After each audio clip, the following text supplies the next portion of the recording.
Doctores y doctoras, buenas tardes. Voy a dejar con ustedes el video prometido con respecto al tema del trabajo que sigue en la reflexión de la utilización de tres perspectivas epistemológicas diferentes sobre una situación social. ¿Listos? Entonces, arrancamos. Bueno chicos, buenas tardes, espero que estén bien. En el capítulo anterior habíamos abordado algunos aspectos de la forma en que se produce el conocimiento y cómo esas formas de producir conocimiento han estado presentes a través de la historia de la humanidad de diferentes maneras. Y por eso el ejercicio básicamente consiste en que usted haga en la presentación un video en el que indique situaciones que a lo largo de su vida haya tenido que recurrir a explicaciones sobrenaturales, religiosas, mitológicas o naturales. La preferencia es que haga un ejemplo para cada una de ellas y luego comente la de sus compañeros. Luego va a reflexionar un poco al respecto de lo que ha pasado a la fecha. Con la aparición de la filosofía decíamos que aparecen las reflexiones, ¿no?, al respecto de por qué pueden estar sucediendo las cosas. Y esas reflexiones nos han llevado a pensar muchas cosas, formas de explicar. Esas formas de explicar esos contenidos de esas reflexiones son lo que consideramos como las formas iniciales del conocimiento.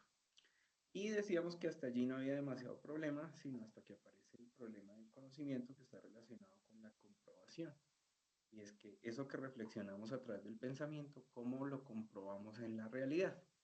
Así que hay un comportamiento entre eso que creemos y eso que sea la realidad o la verdad, que son discusiones además profundas en filosofía, que están atravesadas por el tema de la experiencia, ¿no? Y que de allí se derivan pues diferentes formas de conocer en esas ciencias sociales que nos llevan a pensar en tres elementos como composición de esas formas de conocer. Esos elementos son la epistemología, la metodología y la ontología, para decir que esa epistemología se preocupa de lo que es el conocimiento y de las formas en que se produce. Entonces, una vez aparece esa epistemología, se empiezan a producir razonamientos al respecto de lo que es el conocimiento y de las formas en que se produce. Naturalmente, de esas reflexiones aparecen diferentes posturas. Esas posturas, como las referíamos, pues son algunas, como el empirismo, que se relacionan con el valor que tiene la experiencia para producir conocimiento. Es decir, que un conocimiento es válido si es principalmente proveniente de una experiencia sensorial, de tal suerte que los sentidos juegan un papel principal. Mientras que el racionalismo piensa más bien que el conocimiento se puede producir a partir de la deducción, ¿sí?, y del uso de la razón como fuente principal de ese conocimiento. Es decir, que a través de los razonamientos podemos nosotros llegar a conclusiones que son esencialmente ciertas y desde ese punto de vista son conocimiento, ¿no? De tal suerte que allí la perspectiva es un poco a priorista, es decir, no necesita o piensa o postula que no necesita la experiencia sensorial. Antes de esa experiencia viene el razonamiento. Mientras que el constructivismo dice, no, existe una serie de estructuras que el sujeto tiene alrededor de muchas cosas, pero de lo que se trata cuando se representa la realidad no es de la realidad en sí, sino una reconstrucción, una representación que hace de esa realidad, ¿cierto?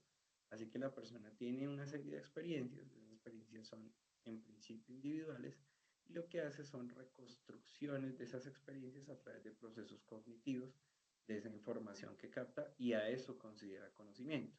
De tal suerte que lo que es objetivo y subjetivo pasa por un proceso que es ese proceso cognitivo que la persona hace a partir de sus experiencias. Mientras que el pragmatismo plantea que lo que es cierto, que lo que es real, que lo que es verdadero y el conocimiento que es esencialmente útil es el que entraña un valor práctico para el sujeto. Desde ese punto de vista, esa persona, esas cosas que las personas conocen, sobre las que tiene interés, sobre las que desea profundizar, sobre las que tiene un manejo y que realmente llega a conocer, son aquellas cosas que tienen un valor útil en su práctica, de tal suerte que el conocimiento En lo que se convierte es en una herramienta que le permite a la persona resolver problemas en su vida cotidiana o en el desempeño de las actividades que están en línea con su interés. El positivismo, que vamos a a retomarlo un poco más adelante, pues va a plantear que el conocimiento que es realmente útil o que deberíamos considerar útil es el conocimiento científico, el que sigue un método y ese método implica una lógica particular y además la posibilidad de ser replicado como parte de la experiencia. Esencialmente el método que conocemos es observar, hipotetizar, comprobar y concluir, y ese positivismo, digamos que plantea que el conocimiento es útil cuando es posible hacerlo a través de ese método o producirlo a través de ese método. El escéptico, por el contrario, pensará que es imposible obtener un conocimiento sobre el que pudiéramos decir que es un conocimiento verdadero y por eso plantea, digamos, una posición de duda al respecto de las formas en que se produce el conocimiento y de la producción en sí de un conocimiento que se pueda considerar cierto, ¿vale? Digamos que formas más actuales de ese escepticismo dudarán del método a través de los cuales nosotros en investigación, por ejemplo, llegamos a conclusiones. Entonces, ¿cómo concluyes esa situación? Será un planteamiento de ese escéptico, ¿no?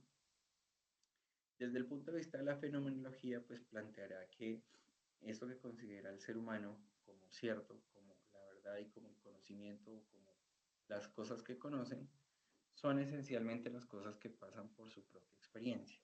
Es decir, se trata de la manera en que las personas experimentan lo que viven, de tal suerte que usted y yo tengamos, aunque compartamos una escena similar, en esa experiencia que tenemos en la universidad, vivenciamos un fenómeno diferente de esa experiencia universitaria a partir de esas experiencias muy particulares o esos eventos o escenas muy particulares que hemos tenido cada uno desde su rol de la misma universidad.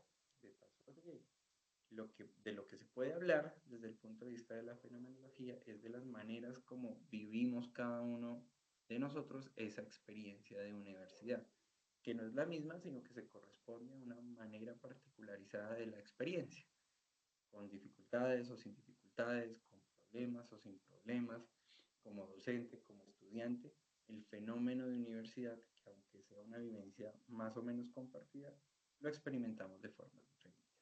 ¿Listos? Otras posturas al respecto de qué es la realidad, qué es lo que podemos considerar esa realidad y además la reflexión al respecto de si esa realidad que exista, si es que lo es, si es que existe, es objetiva o no, ¿cierto? Y al decir que si es objetiva o no, si esa realidad es independiente de nuestras percepciones y nuestras creencias.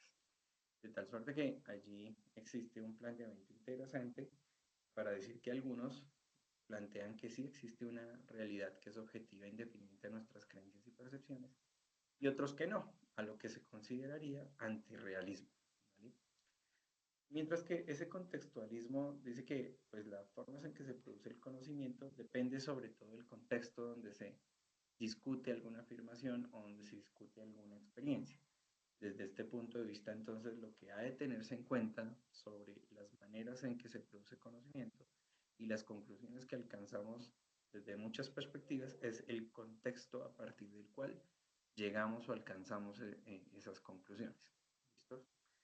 Bien, otras posturas, como el naturalismo, considera que ese conocimiento es un proceso que se produce de manera natural, ¿cierto? De tal suerte que ese conocimiento, abordando un poco lo que estábamos hablando ahorita, en el contexto de mis dinámicas y de mis actividades, en mi contexto, es algo que se produce naturalmente en la medida que crezco, que me desarrollo, que resuelvo los problemas en en mi naturaleza o en la naturaleza en la que estoy, ¿vale? Así que ese conocimiento naturalmente, por ejemplo, lo desarrollo a partir del uso de las plantas o el uso de la medicina, con los elementos, herramientas y problemas que tengo en mi contexto, naturalmente voy desarrollando un tipo de conocimiento en particular. ¿Listos? Esas posiciones que vamos a considerar esencialmente epistemológicas en la investigación, actualmente pues podemos condensarlas esencialmente en dos grandes. Una pues, postura positivista que piensa que el conocimiento pues es el que, digamos, obedece a métodos, particularmente el método científico, es decir, que se produce a través de acciones metódicas sistemáticas, ¿sí? Y a ese conocimiento es el que vamos a considerar riguroso, verdadero, que tiene acceso a la observación y a la replicación empírica, ¿no? Entonces allí se vuelve importante en ese positivismo, pues el método de la ciencia, observar, hipotetizar, comprobar y concluir. Mientras que el interpretativismo, por oposición, por decirlo de esa manera, lo que hace es poner el énfasis no tanto como en la medición, en la predicción o en el control de las variables, sino en la comprensión de los significados y las experiencias, entendiendo que se necesita un enfoque diferente al enfoque utilizado hasta ese momento por las ciencias naturales, cuando se trata de la observación de sujetos humanos. ¿Sí? ¿Por qué? Porque desde este punto de vista, el ser humano es más complejo, imprevisible, por ejemplo. Así que pretender hacer predicciones sobre esa previsibilidad supuesta del comportamiento humano o generar controles, como lo establecería el método más positivista, es demasiado complejo. Mientras que este interpretativismo entonces se sitúa más desde el punto de vista de la comprensión, no del control. Así que tenemos dos grandes posturas. Una postura esencialmente objetivista que piensa que las cosas existen por sí solas, fuera del espectro del proceso que hace el ser humano para interpretarlas o para percibirlas a través de los mecanismos sensoriales. Y otro que dice, no, es a través de esos mecanismos sensoriales, de ese proceso de percepción y ese proceso de interpretación, como ese objeto llega a la mente, a la conciencia o a los procesos cognitivos, por tal razón, pues no vemos lo que es, sino lo que interpretamos de lo que vemos. Desde este punto de vista, entonces, los objetos no son objetivos y existen por sí solos afuera, sino que son subjetivos, son relativos a la interpretación que hace el sujeto sobre el contexto, el medio en el que vive, o por supuesto su propia experiencia. También entonces se refiere a diferentes métodos para decir que de acuerdo a estas posturas objetivas o interpretativas, por decirlo de esa manera, o interpretativistas, se necesitan metodologías, técnicas para poder analizar, para poder recoger información. Los más rigurosos o más estrictos al respecto dirán que cuando se trata más de positivismo que de otra cosa, pues estaríamos hablando de datos, mientras que es cuando se trata de posturas más interpretativistas, pues estamos hablando de información. De tal suerte que allí el método para recoger o datos o información o las dos, como vamos a ver más adelante, si se necesita para decir que hay una mixtura de eso, sean, tengan que ser un poco diferentes o varíen. Si lo que necesito son datos estadísticos, por ejemplo, o a información de la vida de alguna persona, las metodologías que utilizo van a tender a variar. De tal suerte que hay unas metodologías cuantitativas, ¿cierto? Que utilizan diferentes técnicas para recopilar esos datos, poderlos analizar. Usualmente se trata de gran cantidad de esos datos para poder ver en ellos eh, algunas variables, tendencias o si es por este lado, no solamente variables y tendencias, sino también ciertas regularidades o patrones. ¿Listos? De tal suerte que cuando tengo una gran cantidad de datos, pues puedo observar tendencias o patrones que me permiten luego tomar decisiones o en línea con lo que veníamos hablando, ser más predecible una conducta o un comportamiento, como en el caso de las encuestas preelectorales. ¿Sí? que tratan de valorar una intención de voto y de esta manera predecir cuál será la conducta del votante, ¿sí? Para decir, ganaría este candidato, ganaría este otro, en esta región tal persona, en esta región tal otra, y a partir de las mediciones, pues obtener una, digamos, como una proyección de cuál sería un resultado hipotético. Por ejemplo, en encuestas de satisfacción laboral, que hacemos a una gran cantidad de personas, para tratar de medir cuáles son esas tendencias en términos de nivel de satisfacción, o por ejemplo, a través del uso o mal uso de las redes sociales para poder predecir un comportamiento de un consumidor, por ejemplo, o de cuál será la plataforma más efectiva para realizar qué tipo de actividad comercial o publicitaria, etcétera, etcétera. De tal suerte que a través de esas plataformas, pues como son masivas, yo puedo recopilar una gran cantidad de datos que me permiten identificar una gran cantidad de patrones, por ejemplo, en términos de las opciones de consulta, de los motores de búsqueda, de las palabras claves que utilizo y lo puedo utilizar entonces para difundir información a grupos de interés, por ejemplo, ya decíamos ahorita, en época preelectoral o para un asunto comercial. Mientras que esos métodos cualitativos utilizan otras técnicas, otras estrategias, como por ejemplo las entrevistas, el análisis del contenido, cuando las personas hablan, cuando nos ofrecen información a partir de esas entrevistas que nos permiten ampliar y profundizar, ¿sí?, la información que los sujetos nos están ofreciendo.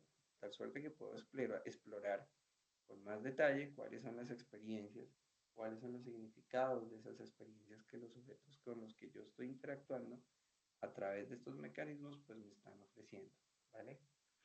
Entonces puedo hablar, por ejemplo, de experiencias individuales o grupales al respecto de eventos como la pandemia, cómo la vivenció cada uno. Hay personas que no la sintieron de la misma manera que otros porque, digamos que o estaba o no estaba en su naturaleza estar en la calle o ser muy social o necesitar salir para sentirse bien o para realizar sus actividades. Por ejemplo, si ya trabajaba de manera remota, ¿no?, y de pronto su círculo de amigos muy cercanos es reducido y de pronto el contacto con familiares no es mucho, es una experiencia de pandemia diferente a otro tipo de persona que necesitaba estar más tiempo fuera, de pronto con unos hábitos diferentes, de estar saliendo, estar compartiendo con personas. Entonces, naturalmente, la restricción la vivencian de una manera diferente. O en los casos en que se utilizan mecanismos como la observación y el registro para evidenciar o documentar, por ejemplo, pues cuáles son los aspectos relacionados con algún fenómeno social, por ejemplo, con marchas o movilizaciones o protestas, o etcétera, de tal suerte que la observación se convierte en un mecanismo para obtener esa información. Y esa mixtura que sigue estando pues en discusión para algunos, pues simplemente combina esos enfoques, pero no es que se convierta en algo diferente, o sea que la mixtura realmente para algunos no es una tercera cosa o un tercer método, sino es simplemente utilizar las dos, ¿sí?, de acuerdo a los intereses del propósito de la investigación, ¿sí? ¿Cuál es el objetivo? ¿Cuál es la pregunta que pretende resolver? Necesitará datos, necesitará información en alguna de sus etapas, ¿vale? Con respecto a esa postura ontológica, un poco hablando al respecto de esa naturaleza social, de la realidad, esa naturaleza con la que el ser humano concibe qué es lo que es real o no, de tal suerte que desde la perspectiva ontológica le interesa saber al investigador pues qué es la realidad social, ¿sí?, si es algo que es objetivo o hay una construcción de esa realidad, como en el caso del video de Psicópolis, ¿no?, que nos deja el mensaje de que existe la posibilidad de construir una realidad social en la que nos subimos todos y cuáles son esos mecanismos. Hoy por hoy, alguien podría reflexionar al respecto de esa posverdad y el manejo de la información que hacen algunos medios de comunicación para decir que la realidad es una construcción. Es decir, para algunos en la sociedad, la realidad política, social, económica, cultural, deportiva, es la que se ve a través de los medios, que pues es ciertamente cuestionable si es la realidad o es la interpretación de unos sujetos.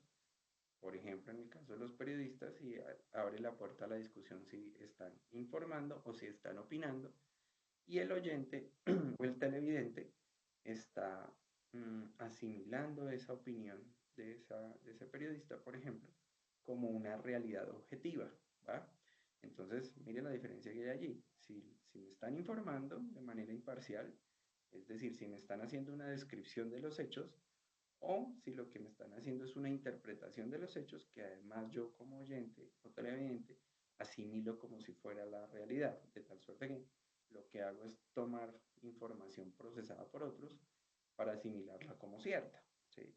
Entonces este planteamiento pensará o reflexionará al respecto de eso, cómo si existe o no esos fenómenos sociales y cómo se manifiestan en esa realidad, si es que esa realidad existe, ¿va? Y cuál es esa realidad, cuál es esa relación, perdón, entre nosotros los sujetos y esas estructuras sociales allí. Entonces, esa postura ontológica planteará ese tipo de preguntas al respecto de cómo se produce eso en función de lo que hablábamos ahorita, ¿no? Si hay un realismo o un antirrealismo, qué es la realidad y cuáles son sus límites allí. Si existe de forma independiente a nuestra percepción, teniendo en cuenta que muchos de los televidentes, ahorita que tomamos esa línea, no conocen el país, pero lo ven a través de una pantalla y esa manera en que lo ven es a través de la opinión de alguien que no me está informando, sino que además me está dando su propia interpretación. ¿Sí? Si no hay pensamiento crítico, además, pues eso pasará derecho y entonces la gente empieza a pensar como piensa la persona que se supone que lo está informando y además resulta que no lo informa, sino que le está dando su propia interpretación. ¿Mm? O si lo que existe ahí es una construcción que es el resultado de la interacción de múltiples interpretaciones que hacemos al respecto. ¿Listo? Vale, sobre eso hay algunos ejemplos. Usted probablemente en sus lecturas podrá profundizar un poco más al respecto de eso. Entonces, en esas formas de conocer en las ciencias sociales tenemos esas perspectivas epistemológicas que se encargan de estudiar pues, cuál es la naturaleza, origen y límites de las formas en que se produce ese conocimiento, los métodos, que se refiere a las maneras en que se recopila la información bajo esas bajo esas epistemologías, cuáles son esas técnicas más adecuadas, si se recogen son datos o si se recoge información o se recogen las dos.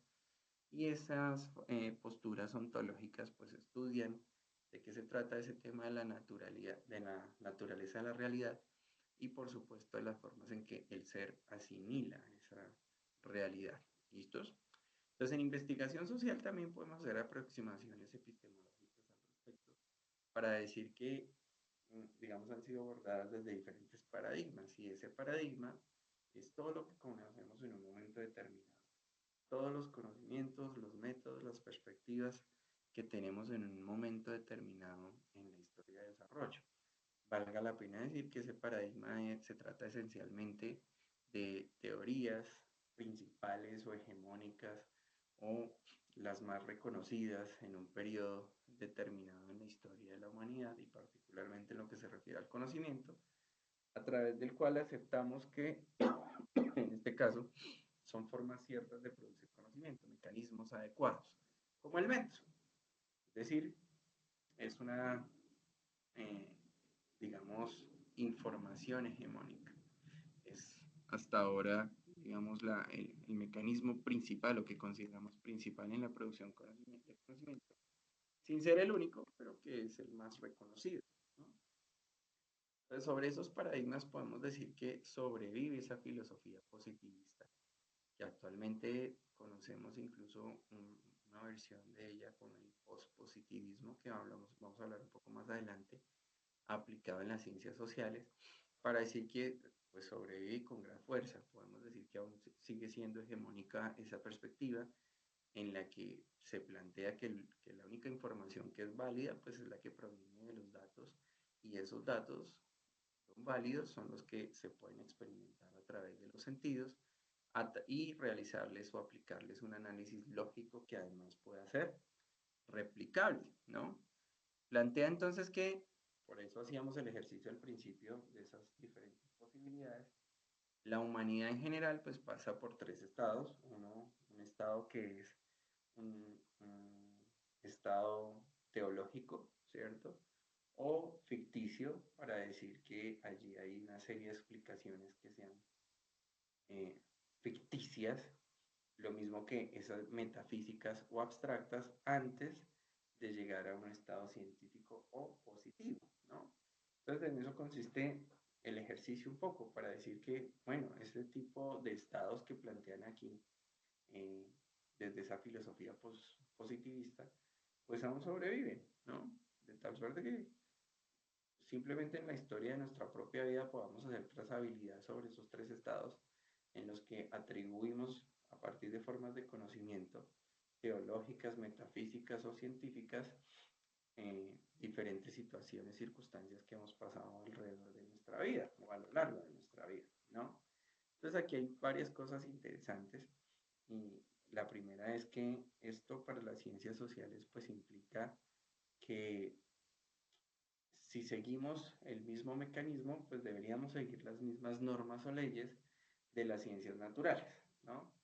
Ya que si el método pues, funcionalmente fue utilizado para las ciencias naturales para lograr alcanzar objetividad de ese conocimiento, por lo menos en teoría, pues el planteamiento de Comte es que también debería aplicarse para las ciencias sociales para tratar de decir que la única forma de obtener conocimiento válido, verdadero o confiable es a través del uso del método, ¿no? Y eso es decir que se puede utilizar los mismos mecanismos que utiliza el método científico en la naturaleza para la investigación social, que actualmente pues, es cuestionable para algunos, ¿no? De tal suerte que los hechos sociales son vistos como objetos de estudio. Lo que pasa es que, digamos, haciendo un poco crítica a la postura, es que estos hechos sociales raramente son replicables en el laboratorio, es decir, que sucedan de la misma manera y que sus efectos sean exactamente igual. Entonces, ahí habría posibilidad de una crítica, ¿no? De tal suerte que aparecen otras posturas eh, que caben en el rango de lo que habíamos hablado como interpretativismo, ¿sí? Como esas posturas más hermenéuticas empiezan por ahí, bueno, empiezan a verse más con Dilthey, por lo menos a verse más con Dilthey, para decir que el propósito entonces no debería ser solamente eh, el tema de tratar de controlar variables y estimar apreciaciones, hacer apreciaciones hacia futuro, sino que la perspectiva del enfoque debería ser más la comprensión, ¿sí? La comprensión sobre el sujeto, la comprensión sobre los seres humanos. Ya este Dilthey pues inicia sus reflexiones a partir de la interpretación de textos. Dice, ok, esta interpretación también es posible utilizarla para tratar de comprender lo que sucede en un contexto cultural y por supuesto histórico a los seres humanos, ¿ya? Entonces aparecen ciertas reflexiones al respecto de eso, de la posibilidad de aplicar entonces esa hermenéutica, ese interpretativismo a los significados y a las experiencias humanas, de tal suerte que podamos pensar que no necesariamente exista una descripción objetiva y universal de causas y efectos para los fenómenos humanos, sino que en esas ciencias humanas de lo que se necesita es un enfoque diferente a las ciencias naturales, ya que el ser humano se considera, y la sociedad, ¿sí? Vendría siendo un objeto de estudio diferente, ¿sí? Ya que todas sus experiencias y acciones humanas, el ser humano tiene la capacidad de darles un significado, entonces ese significado es susceptible de interpretación y merece hacerlo. Y el método científico plantean hasta ahí no tendría la capacidad de encontrar, de llegar a esa interpretación. ¿Listos? Max Weber pues, viene a apoyar, por decirlo de esa manera, estas posturas de una sociología de la acción social para decir que es posible que los comportamientos sociales o esa imputación es necesario abordarlas a partir de la comprensión y la interpretación para poder generar explicaciones causales, ya que debía tomarse en cuenta cuál es la historia del individuo. Entonces, este Weber lo que hace es desarrollar un método pues, más orientado a la comprensión desde el punto de vista de la sociología, tratando de marcar un poco la importancia que tiene el significado subjetivo que le damos a las acciones humanas, ¿no? Entonces la acción social se vuelve un concepto principal desde el punto de vista de esa sociología. ¿M? Y cuál es la responsabilidad y la ética dentro de esa considerada acción social. Perdón que me fui un poquito más para adelante. ¿M? De tal suerte que desde este punto de vista, pues lo que se está haciendo es abrir la puerta a los métodos más comprensivos sobre las situaciones sociales. Aquí lo que vemos es un paralelo sobre ese tema que digamos que tiene como fuente principal la inclinación sobre la comprensión de los significados y de las experiencias de las vivencias humanas, ¿no? Parece que Popper pues, le aporta un poco al tema del falsacionismo para decir que con respecto a las teorías, ninguna es totalmente cierta, ¿cierto? Porque lo que podríamos hacer es confirmar que en algún punto son falsas, entonces ese falsacionismo viene a hablar un poco al respecto de eso, de tal suerte que plantea que nunca se pueda confirmar algo, es algo muy diciente, de tal suerte que lo que podemos hacer realmente es falsear una teoría y descubrir eventualmente cuál es la menos falsa, ¿no? Así que desde ese punto de vista, digamos que desmonta un poco el mito de que la ciencia o el método científico más bien sea la panacea para decir que nos ayuda a hablar de lo que el mundo es con toda certeza, ¿no? Listos. Por aquí este señor Schutz, al respecto del tema, pues aborda el asunto un poco teniendo en cuenta estos dos conceptos de la fenomenología y la sociología comprensiva para referirse a dos conceptos también clave. Uno de ellos, el del mundo de la vida cotidiana, que dice, pues, ese mundo de la vida cotidiana es lo que percibimos como nuestro mundo inmediato, por decirlo de esa manera, constituye esa realidad cercana sobre la que ciertamente, pues, pensamos con mayor frecuencia. Y otro mundo que es el mundo de la cultura, ¿sí? Que está lleno de símbolos y de lenguaje que nos hace posible interpretar ese mundo de la vida cotidiana. Estamos metidos en ese contexto, nos permite comunicarnos con otros y nos permite el acceso, de hecho, a otros mundos a partir del lenguaje, lo que hará posible que ese conocimiento, ¿sí? sea más accesible a partir del uso del lenguaje, por ejemplo, a través de las lecturas, de las experiencias de otra persona a través de un libro, ¿no? Entonces, este señor realiza contribuciones a la comprensión de esa fenomenología y de esa sociología, pues explorando un poco la naturaleza de la realidad social, ¿no? Cómo es posible que exista la construcción de un significado en esa interacción social, ¿no? Entonces, esa realidad es un mundo, por decirlo así, ese mundo de la vida está compuesto por ese mundo de la vida cotidiana, de tal suerte que estamos orientándonos un poco por el sentido común en un contexto lleno de símbolos de la cultura a la que pertenecemos, ¿no? Este Kuhn, ustedes lo saben, más que yo, pues está aquí referido porque nos pone dos conceptos importantes y es ese de la ciencia normal y la ciencia revolucionaria, para decir que la ciencia normal es el marco de conocimiento que tenemos en un momento determinado y nos sirve para conocer y llegar a acuerdos con cierta regularidad en un momento determinado, es decir, que como se plantea aquí en la imagen, explica, nos ayuda a explicar con suficiencia las cosas o los problemas del conocimiento en un momento determinado.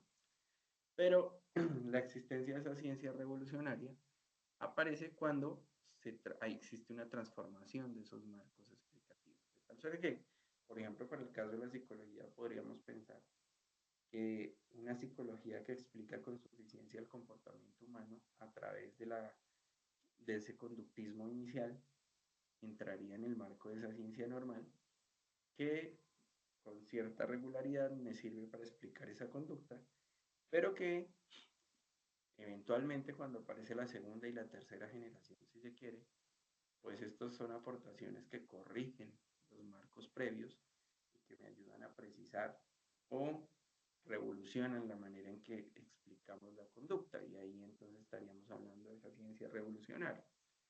Entonces, esa teoría de los paradigmas y de las revoluciones científicas, digamos, empiezan a fomentar un argumento sobre el progreso que es posible evidenciar en la ciencia a través de esas transformaciones de los marcos dominantes, ¿sí? Y esa transformación de esos marcos dominantes, pues cabrían en el concepto de esa ciencia revolucionaria que se convierte en ciencia normal cuando pues en un momento determinado nos sirve para explicar cierta cantidad de cosas. ¿Listos? Michael Foucault o Foucault o Michel Foucault, bueno, viene a hacer aportaciones al respecto de la teoría del poder, ¿no? Entonces las reflexiones de este hombre están relacionadas con las maneras en que se origina el poder, ¿sí? Cómo se produce no solamente el poder, sino también la autoridad, ¿sí? Sobre el ser y sobre la persona, sobre sí mismo, ¿no? Y cómo el sujeto busca liberarse de ese mismo poder y de esa misma autoridad, cómo le hace resistencia al poder, por ejemplo, y además pues realiza sus contribuciones en el marco de lo que se denominó la arqueología del conocimiento, ¿no? De tal suerte que lo que está haciendo es una reflexión al respecto de la relación que existe entre el conocimiento y el poder, ¿vale? Se centra un poco en cómo las instituciones sociales influyen en la producción de conocimiento, ¿sí? Y plantea algo bien interesante para decir que el poder, diferente del dinero, por ejemplo, o de las propiedades o de lo físico, no es una propiedad, sino es más bien una estrategia, de tal suerte que poder se pueda experimentar en diferentes niveles de la sociedad, ¿sí? En diferentes contextos.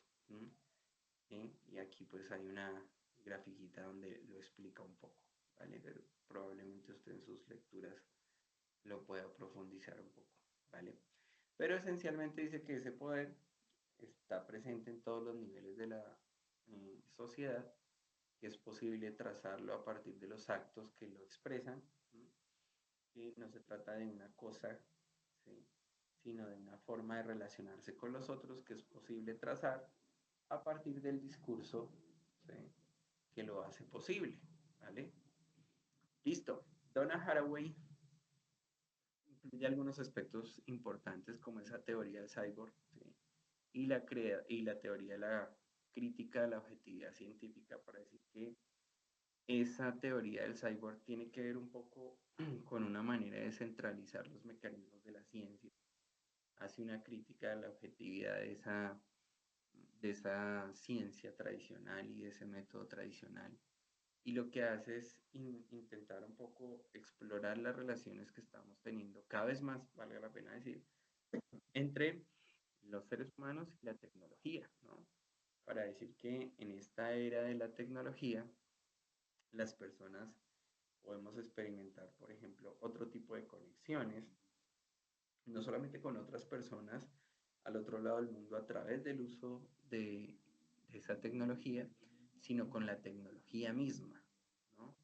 De tal suerte que existen inclusiones adicionales en esa relación, como por ejemplo la era digital o la realidad virtual en sí misma, la inteligencia artificial, que es algo de lo que por estas fechas se habla mucho, de tal suerte que las personas pueden experimentar una conexión más o menos legítima eh, con esa tecnología, ¿no? De tal suerte que las personas puedan experimentar formas diferentes de entenderse a sí mismo y entender a los demás, lo que hará que digamos, se contraríe un poco, se desafíen un poco las categorías tradicionales entre lo natural y lo artificial. Por eso habla un poco de ese cyborg, que sería esa forma de conectarnos entre los seres humanos, y el uso de la tecnología, ¿vale? Entonces vale la pena decir que tiene esas reflexiones, pues implicaciones profundas que nos identifica ahí como seres humanos y cómo nos estamos hundiendo con esa tecnología, ¿no? Para decir que ahora existe una relación y existirá eventualmente una relación cada vez más profunda entre el ser humano y la máquina o entre ese ser humano y la inteligencia artificial, entre ese ser humano y la naturaleza de esas relaciones en las que el concepto de cyborg lo que hace es representar un poco el rompimiento de esas divisiones que parecía que lo teníamos tan claro, ¿no? De hecho que ahora cada vez sale con cierta frecuencia novedades como que las personas tienen diferentes tipos de relaciones virtuales, por ejemplo, ¿no? Y diferentes niveles de compromiso desde ese punto de vista, ¿no? Entonces, categorías como, por ejemplo, el tema del feminismo, pues tienden a disolverse en el uso de la tecnología, porque ya no se trata, digamos, de características físicas o de habilidades físicas en sí, sino que es posible redefinir esa identidad a partir del uso de esas tecnologías, porque ese uso de esa tecnología permite la superación de límites, ¿no? Que no están necesariamente ligados allí. De hecho, en plataformas como Second Life o en plataformas virtuales, las personas pueden asumir la identidad que quieran, literal, y no se remite solamente a hombre o mujer, pueden ser cosas. ¿Mm? Y pues por supuesto lo que sucede en términos de esa interconexión de redes, de sistemas y otros tipos de implicaciones, como por ejemplo la flexibilidad de esas categorías, ¿no? La inclusión de las tecnologías en diferentes actividades, ¿no? Y etcétera, etcétera. ¿Vale? Listos. Por ejemplo, una pregunta de investigación allí podría ser cómo las interfaces tecnológicas de la realidad aumentada influyen en la percepción y construcción de la identidad en individuos que participan en comunidades virtuales, desafiando las categorías del humano y lo tecnológico, ¿no? Si es posible allí o no. ¿Sí? De hecho, a mi hijo, por ejemplo, le fascina mucho una, una serie que es la de los Transformers, ¿no? Entonces, Transformers son unas máquinas que son esencialmente antropomórficas, ¿no? Tienen forma de ser humano. Y aún así, siendo robots, de categorías de hombre, mujer o niño, ¿cierto? Pero un poco la crítica es allí, o sea que en esa fusión, pues esas categorías tienden a disolverse. Las habilidades son ciertamente las mismas, ¿no? O son por lo menos muy similares. Listos. Sandra Harding, ya usted, si a usted le interesa, por ejemplo, la línea, por supuesto, la invitación es a que usted profundice para que amplíe su visión desde ese paradigma. Sandra Harding, conocida también con esa epistemología feminista, plantea lo que se entendería para algunos como el punto de vista feminista o la epistemología feminista en ciencias sociales, y lo que hace es destacar un poco la importancia de las consideraciones de la perspectiva de género en la investigación científica. ¿M?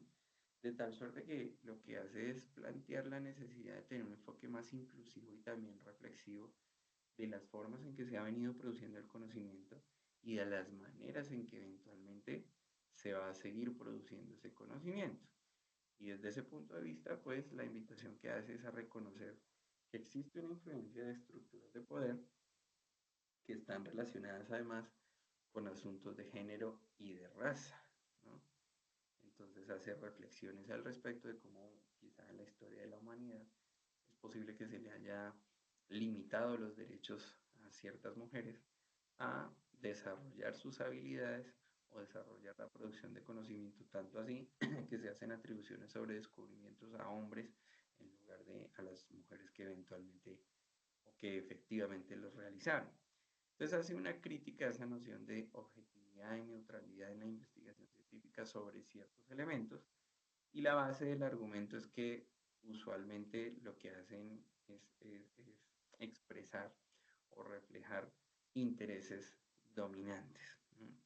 Desde ese punto de vista, entonces se plantea algo como si existirá, por ejemplo, un sesgo de género en la investigación médica que tiene que ver con la comprensión de tratamientos en enfermedades que sean específicas de las mujeres.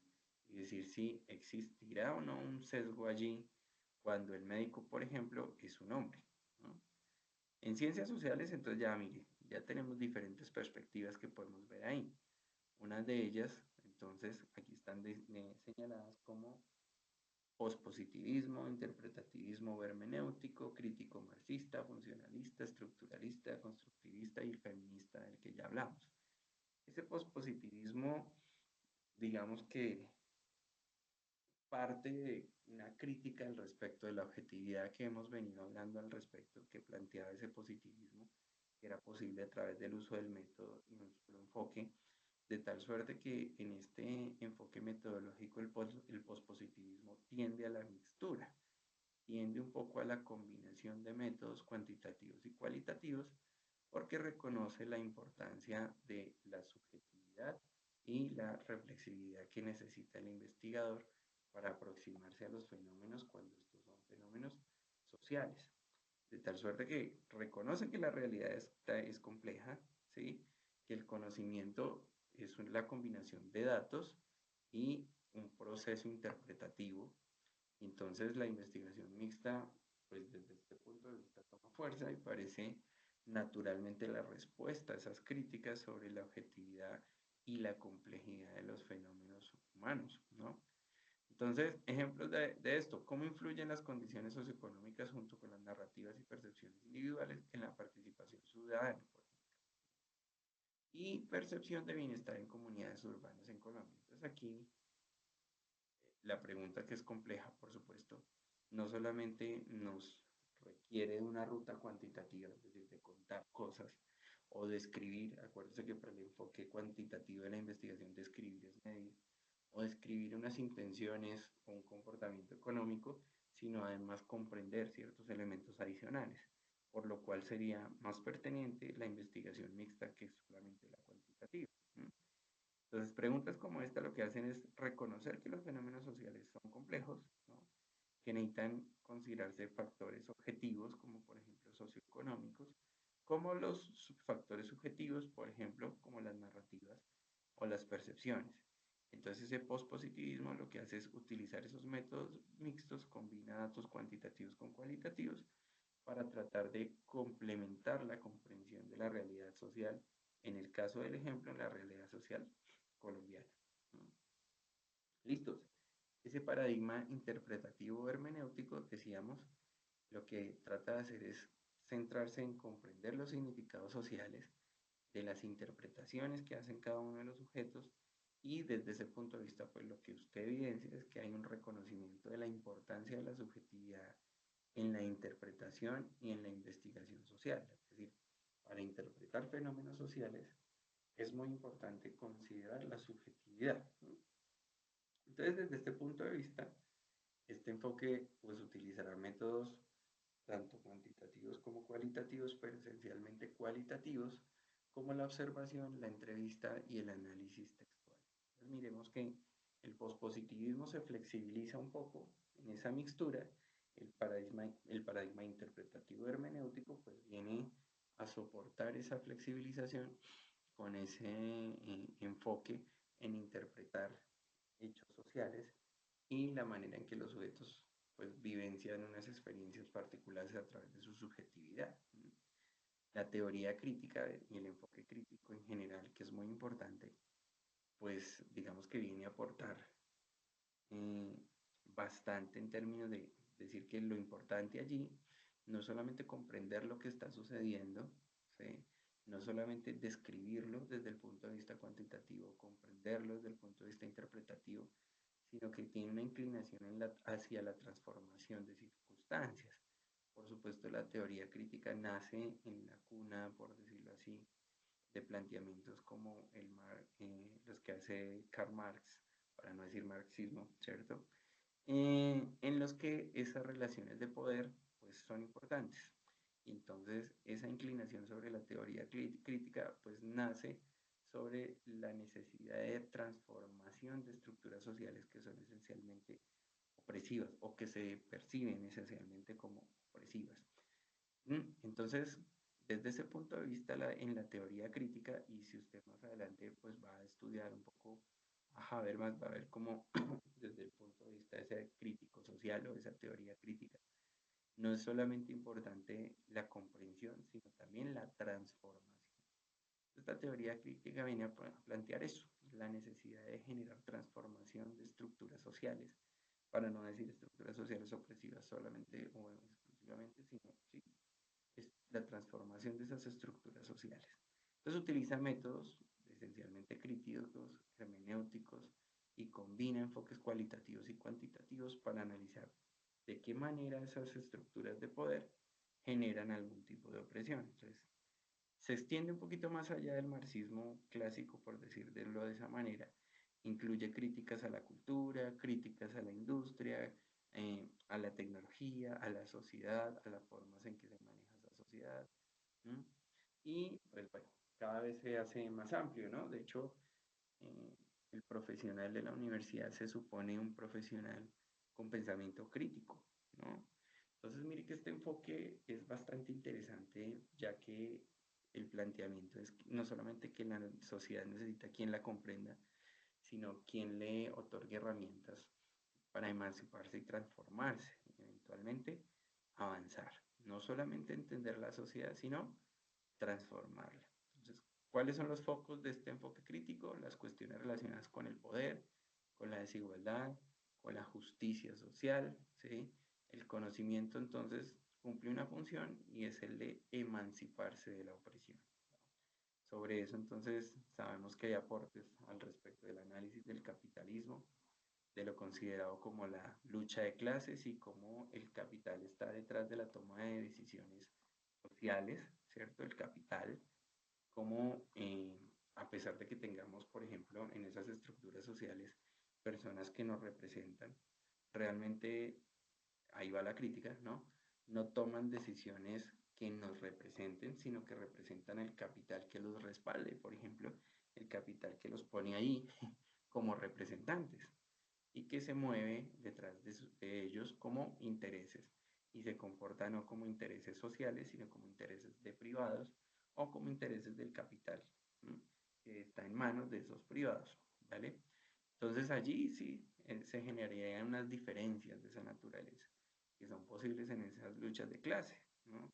Como en el caso de Colombia, ¿no? Se acuerda que Julio Gerlain en los audios le decía a Ida Merlano que le había dado 12.000 millones pesos para su campaña, entonces 12.000 millones de pesos es algo que ciertamente no tienen muchas personas la posibilidad de ver en su vida, ¿no es cierto? Y entonces ahí uno piensa, ok, estos 12.000 millones de pesos son la, la representación de X cantidad de personas que tienen que votar para un candidato para el Senado, o más bien corresponden a intereses de ese capital, es decir, que una vez efectuado ese abono de esos 12.000 millones, pues la legislatura de esas personas, la forma en que actúan, que gobiernan, las leyes que ponen, pues estarán a favor de esos 12.000 millones de pesos que la eligieron y no en función de esos que la eligieron.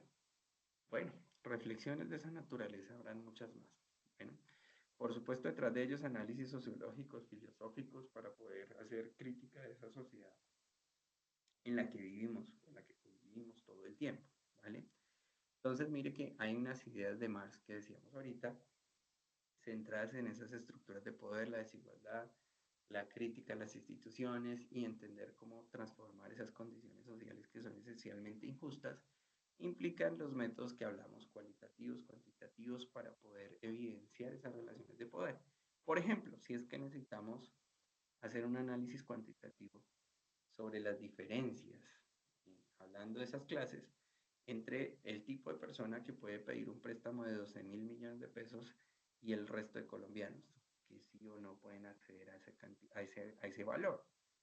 Entonces, por ejemplo, una reflexión al respecto, si el salario mínimo es 1.500.000 y usted pudiera destinar 1.000.000 de pesos mensual, ¿cuánto le tomaría a usted ahorrar esos mismos 12.000 millones? ¿Cuántas vidas tendría que vivir usted en relación a una persona que pueda hacer un movimiento financiero de esa naturaleza y darse cuenta del desequilibrio tan grande? Porque esta sola persona puede apoyar una campaña política, ¿cierto? Por ese músculo financiero tan grande, pasando por encima de los intereses de quienes deberían estar representados, ¿no? Y allí entonces yo necesitaría, por ejemplo, una escala cuantitativa para poder mirar o poder estimar esas diferencias. Si es que usted le toma alrededor de 83 años solamente para ahorrar 1.000 millones de pesos, y si pudiera ahorrar 1 millón mensual, solamente para 1.000, imagínese para 12.000, ¿cuántas vidas tendría que vivir? Y hay personas que lo puedan hacer más rápido, o empresas, ¿no? Y se da cuenta de la dificultad que existe en la sociedad para que sus necesidades individuales eh, pues estén bien representadas. Listo. Con respecto a ese paradigma funcionalista, pues un poco se centra un poco en la manera en que funciona la sociedad, cómo está constituida, ¿cierto? ¿De qué se trata entonces ese proceso de la estabilidad o del equilibrio social? ¿De qué se trata esa economía que nos dicen que está estable o no, o es creciente? ¿De qué se trata ese Producto Interno Bruto, por ejemplo, pues que nos dicen que va bien o que va mal y que de pronto no entendemos mucho, pero que tiene una función dentro de la sociedad para decir que ese sistema pues está conectado con algo y que se supone que cada uno contribuye a ese funcionamiento para que exista una estabilidad o un equilibrio social. Entonces, desde el punto de vista de ese paradigma funcionalista, pues lo que nos interesa es ver las maneras en que los sistemas funcionan o cumplen una función particular en una sociedad y mantienen el equilibrio de esa sociedad de acuerdo a unos intereses particulares, por supuesto. Por ejemplo, cómo contribuye el sistema educativo a mantener ese sistema. ¿Cuál es la función del sistema educativo dentro de una sociedad particular? Valga la pena, ¿no? Para establecer una estructura particular, para reproducirla, para mantenerla, ¿sí? ¿Cuál es esa función? Por ejemplo, de preparar sujetos para cumplir roles, ¿m? Para tener unas funciones particulares en esa sociedad. ¿Cómo contribuyen las familias, por ejemplo? Entre más tradicionales, mejor, para pues, mantener una estructura particular. Entonces se centra en las funciones de esas estructuras, mientras que el paradigma estructuralista se centra en las formas de esas estructuras, ¿no? Que también influyen en el comportamiento social, por supuesto, pero ¿cuáles son esas formas de esos paradigmas? ¿Cuáles son esas estructuras que son necesarias en la sociedad? Actualmente hay polémica al respecto del llamado Ministerio de la Igualdad, por ejemplo. ¿Será que como estructura del Estado necesitamos un ministerio adicional y un ministerio que hable de la igualdad, por ejemplo? ¿Qué tanta regularidad o no se necesita en una sociedad para que sea necesario hablar de un ministerio de igualdad, de hacernos iguales, o por lo menos de darnos el mismo acceso, ¿no? Recuerda que ser iguales no va a ser posible. Y esa no es la perspectiva. La perspectiva no es que todos seamos iguales, pero que todos tengamos el mismo acceso a derechos, ¿no? A ver si es que esa regularidad es igual en las ciudades que en las periferias. Entonces, ese paradigma le interesa un poco ver esa estructura, ¿cierto? No la función que cumple, sino la estructura que tiene una sociedad particular. Y a partir de esa estructura, pues cuáles son las funciones que cumple o debe cumplir. Allí esas metodologías también son cuantitativas y cualitativas para analizar las estructuras sociales y las relaciones que existen entre ellas, ¿no? Y que, por ejemplo, una estructura social, una estructura particular en el Estado necesita cumplir una función o no está cumpliendo esa función y está sirviendo para otra, ¿no? Ejemplos de esas estructuras, ¿no? Esas políticas gubernamentales si están distribuyendo los recursos o no efectivamente entre las diferentes formas del país y si esa estructura política constituye o contribuye, perdón, a la formación de desigualdades sociales, ¿no? ¿Cuáles son las estructuras económicas que determinan la participación de diferentes grupos étnicos en los mercados laborales en Colombia? ¿Y de qué manera estas estructuras contribuyen en la persistencia de las brechas socioeconómicas? Podríamos decir incluso, al margen de estos dos ejemplos, pensar en otro tipo de estructuras, como la estructura del sistema de salud, ¿no? Si efectivamente cumple su función, que estábamos hablando en el funcionalismo anterior, y decir si la estructura del sistema de salud cumple ese propósito de forma adecuada. y provee la salud para los que habitamos en el territorio, o no, o está mal distribuida, o está mal estructurado. ¿No? Listo, sobre el paradigma constructivista creo que no tendremos que hablar mucho, lo hablamos ya desde el principio, para decir que la construcción de la realidad social es posible, ¿cierto? Que aparece atravesada por perspectivas individuales y culturales también, de tal suerte que aquí es importante la percepción de cada uno de los individuos que le dan sentido a sus vivencias, reconstruyen y reproducen sus experiencias en diferentes contextos, ¿no? Entonces aquí esa construcción colectiva que se hace sobre las realidades es posible hacerle trazabilidad, ¿no? Por ejemplo, esa sería parte de la importancia que todos conociéramos las los diferentes lugares, las diferentes necesidades de nuestro territorio para que podamos construir un conocimiento más completo y confiable al respecto de de las problemáticas que nos están aconteciendo. ¿No? Entonces aquí lo que hacemos es explorar esas diferentes percepciones y las formas en que construimos y reconstruimos la realidad en términos de las perspectivas de esas diferentes comunidades en Colombia. ¿No? Por ejemplo, cómo se construyen y negocian las identidades culturales en comunidades indígenas colombianas en el contexto de la globalización. El paradigma feminista que ya hablamos se centra en la comprensión de las relaciones de género, desigualdad y opresión, ¿no?